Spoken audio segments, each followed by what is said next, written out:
Magandang gabi mga masters, bali ngayon po ay 8 videos po ma-upload ko po sa aking YouTube channel.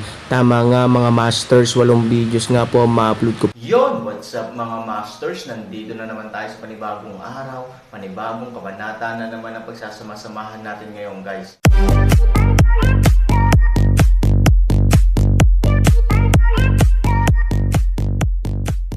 Bali mga masters, kung bago ka pa lang po sa aking YouTube channel, please click the subscribe button, lalong-lalo na po yung notification bell guys, para maging connected pa rin tayo sa isa't isa at maging updated kayo sa mga susunod ko pang video. Bali mga masters, bago natin umpisahan ng kwento ay mag-shoutout po muna tayo para sa mga solid nating tagapakinig. Shoutout kay Sherwin Pungtilan, shoutout kay Jeeps Ignacio. Yun na nga mga masters, no? Bali hindi na ito patagalin. In 3, 2, 1, let's go!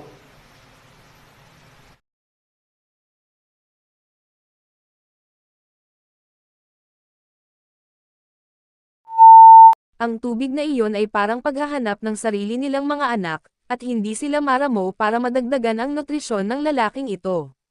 Kahit na ang labas ay magaspang gaya ng tigre, ang tubig sa loob ay kasing init ng dati.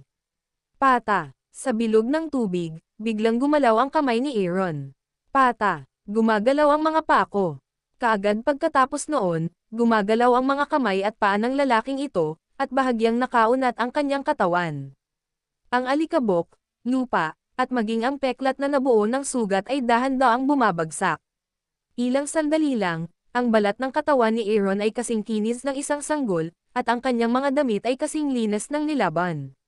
Dahan-daang iminulat ni Aaron ang kanyang mga mata, at kasabay nito, ang masamang ngiti ay bahagyang nakasabit sa gilid ng kanyang bibig. Ginawa niya ito. Gamitin ang 5 elementong banal na bato upang pilitin na masipsap ang lahat ng shock na kuryente sa kalangitan.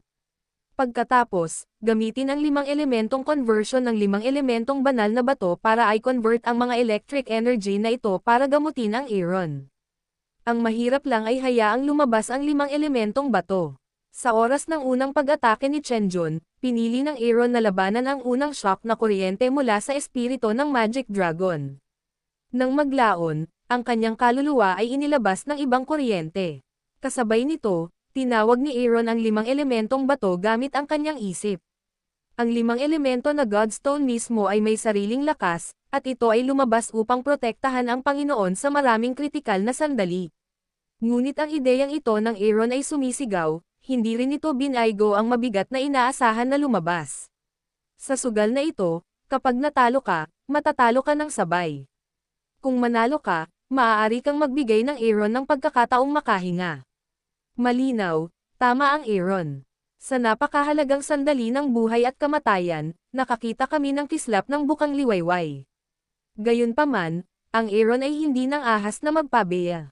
Ang pisikal na pinsala ay maaaring gawin, ngunit ang panloob na pinsala ay kailangang gamutin ng kanyang sarili. Kasabay nito, ang trauma ng kaluluwa at espiritu ay nangangailangan din sa kanya upang umasa sa kanyang sarili. Ang epekto ng stone therapy na hinihigop ng Waxing Shenshi ay isang drop sa bucket para sa Aaron, ngunit ito ay sapat na upang suportahan ang Aaron upang lumipat. Sa operasyon ng Chaos Chi, ang pinsala sa katawan ni Aaron ay nagsimulang gumaling ng mabilis sa ilalim ng pag-aayos ng Chaos Chi. Sure enough, it's the ancestor of Wangqi. It's really the cow that drives heaven. Ramdam ang malakas na epekto ng kaguluhan sa katawan, kahit ang Aaron ay hindi mapigil ang sumigaw.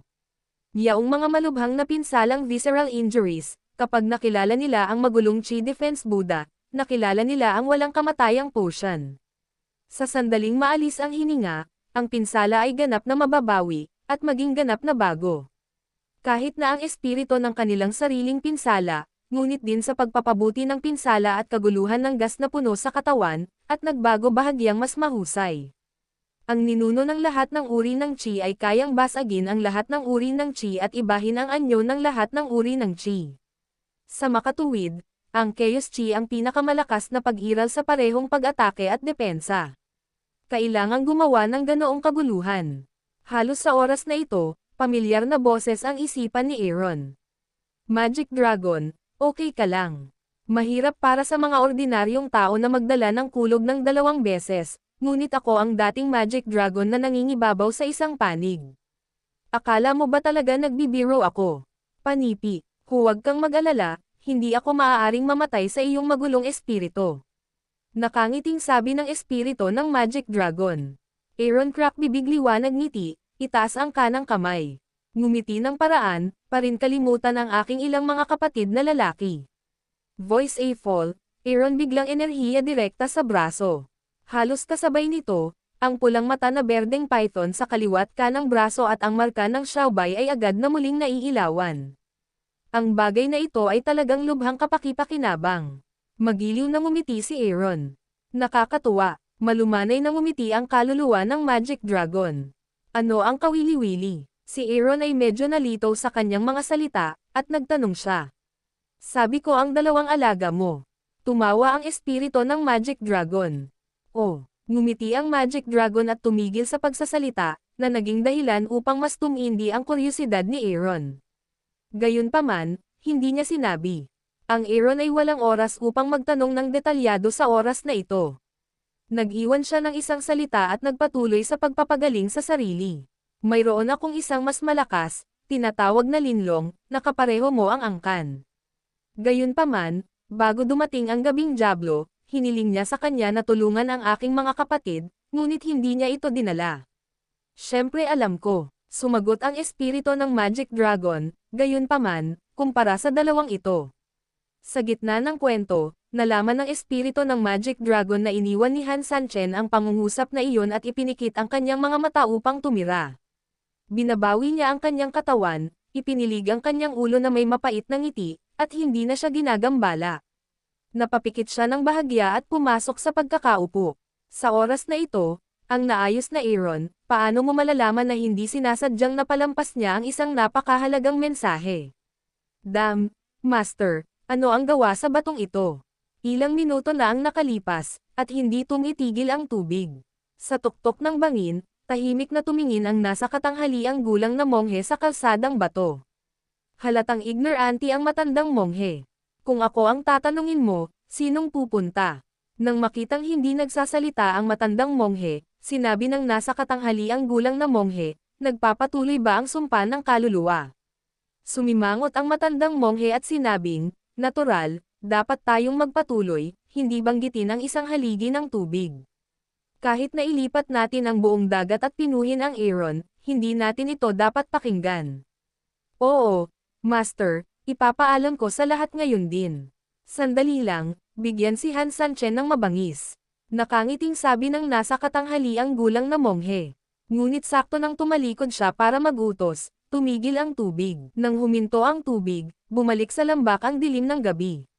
Ding! Sa isang iglap, maririnig mo ang tunog ng mga batong nahuhulog mula sa ilalim ng lambak, na mahinang umaalingaw-ngaw. Tubig! Tumigil na ang tubig. Halika! Ayos na! Ayos na! Kasama ang nasa katanghaliang gulang na monghe na umuungal. Sa susunod na segundo, ang mga monghe ay umawit ng isang mantra, at ang mga madilim na ulap ay gamulong muli sa kalangitan, masikip at nagulat, tumatalon sa mga ulap. Sa itaas ng lupa, dahil sa pagkakaroon ng shock electric, nagkaroon ng liwanag sa wakas, bagaman ito ay maliwanag at madilim na may kuryente. Ngunit, sa liwanag ng sandaling ito, ang lahat ng mga monghe ay nakakita ng isang kakilakilabot na eksena. Sa liblib na lambak, ang katawan ng Aaron ay hindi nakikitang nakahiga, ngunit isang natural at walang pidgel na figure. Nakaupo doon ng dahan-dahan, nakakross ang mga binti, bahagyang inilagay ang mga kamay, tulad ng isang Taoist na estatwa. Sa kasamaang palad, ang liwanag ay panandalian, at bago pa ito makita ng lahat ng malinaw, bumalik ang kadiliman sa lambak. Boom! Nagkaroon ng isa pang mapurol na kulog, at muling nagliwanag ang langit at ang lupa. Ano yon? Ayan na nga, ayan na. This time, lahat ay nagmulat ng kanilang mga mata at nakakita ng malinaw. May isang lalaking nakaupo doon na ligtas. Bilang karagdagan sa Aaron, sino pa ang maaari sa lambak? Pero ang lalaking iyon ay hindi dapat binugbog ni na Jingdian at Fawei Tianlong, parang patay na aso lang. Paanong? Panipi. Halos matakot ang lahat ng mata ng mga tao na bumagsak sa lupa, may mga taong direktang natakot, mapatla, sa dilim parang mga puting multo sa pangkalahatan. Dapat patay na siya. Bakit? Bakit? Umalis ka na. Itinulak ni Mingyu ang nasa katanghaliang gulang na monghe na nakatayo sa kanyang harapan. Sa isang apurahang boses, pumunta siya sa gilid ng bangin at tumingin sa lambak. Aaron, ang lalaking iyon ay Aaron. Ito, ang matandang monghe ay puno rin ng gulat, at ang buong tao ay walang imak. Anong ginagawa mo dito at dyan? Sayang, nasabi ko na sayo na napaka-espesyal na tao ni Aaron. Huwag mong basta-basta, galit na saway ng madilim na ulan. Anong ginagawa mo? Hayaan mo siyang gumaling at mamatay ng magkasama. Patuloy ang pagulan ng madilim na ulan. Sa kanyang pagbulyaw, isang grupo ng mga tao ang biglang nakabawi. Sa ilalim ng nalilitong utos ng matandang monghe, lahat sila ay naupo, nagbigkas ng mga kakaibang incantation, at ang sumpa ng kaluluwa ay muling nabuksan. Gayunpaman, ang mga monghe na ito ay malayo sa kasiyahan o katahimikan na mayroon sila. Pinagpapawisan sila sa mukha at kilay. Maraming tao ang lalong nag-aatubili na dalhin ang takot sa kanilang mga puso at magbasa ng may kahirapan. Kahit basahin, pero parang lamok ang boses, nanginginig, halatang guilty to the extreme. Habang binibilasan ng mga monghe ang kanilang pag-awit, ang dumadagandong na kulog sa kalangitan ay naging mas magulo, at ang mga kulog na iyon ay parang mga tigre na nakulong sa bilangguan, handang basagin ang mga tanikala anumang oras. Master, sige. Ang nasa katanghaliang gulang na monghe ay nakakita ng kulog at kidlat na nagtitipon, at sa wakas siya ay nataranta, at ang kanyang puso ay mas o hindi gaanong matatag. Well, time doesn't wait for anyone.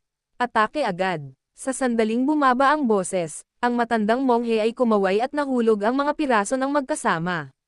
Humigit kumulang 107 piraso din ang sumunod. Boom! Sa isang mapurol na tunog, ang langit na nanginginig na kuryente ay humahantong at bumagsak. Ang buong langit ay puti sa isang sandali. Ang matandang monghe at ang kanyang barkada ay biglang bumantong hininga at natagpuan ito sa oras.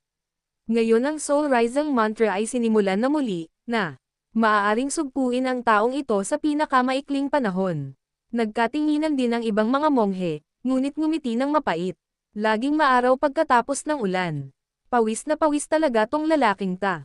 Ngunit minsan, kung ano ang nangyari ay kung ano ang nangyari, at ang takot ay magdadala din ng higit na takot. Katulad ngayon, kapag ang lahat ay namamangha na ang kulog ay maaaring magdala muli ng pag-asa, ito ay nagdadala ng higit na kawalan ng pag-asa. Biglang lumiwanag ang langit at lupa, at kitang-kita ang ilalim ng lambak. Ngunit sa oras na ito, sa ilalim ng lambak, saan nakaupo si Aaron? Ito ay isang piraso lamang ng mahirap na lupain. Sobrang walang laman. Ano? Paano ang Aaron? Kanina lang ako nakaupo dyan. Saan siya nagpunta? Hindi pa dumarating ang kuryente, pero nawala ang mga tao. Ang isang malaking hindi mapakali na sandali ay nakaimbed sa puso ng lahat. Ang lahat ng ito ay isang napakaseryosong problema. Ang Aaron ay hindi patay. May kakayahan pa siyang umarte. Snap! Kasabay nito, ang kulog ay bumagsak sa lupa, at ang lupa ng buong lambak ay talas-talas sa kidlat at may halong potensyal na tubig. Nakatitig dito, para akong naglalaro ng malaking power grid. Pero ano, kung wala si Aaron, ano ang magagawa niya kahit gaano pa siya kalakas? Namumutla ang lahat sa ilalim ng puting liwanag. Sa huling enerhiya ng electro-optic na naubos, ang lahat ay tahimik muli. Maharlika pa rin ang ulan, balot pa rin ang gabi. Ngunit, mayroong isang bagay, ngunit sa sandaling ito ay malinaw na nagbago. Aaron. Lahat sila ay naghahanap ng kanyang figure sa dilim. Baka nagtatago siya sa isang sulok ng dilim, baka bigla siyang sumulpat sa isang palumpong sa paligid niya. Delikado isipin dito, wag mo nang hanapin, andito na ako. Biglang may dumating na light drink. Yun na nga mga masters, no? Bali panibagong kabanata na naman yung natapos natin ngayong gabi. Muli, maraming salamat po.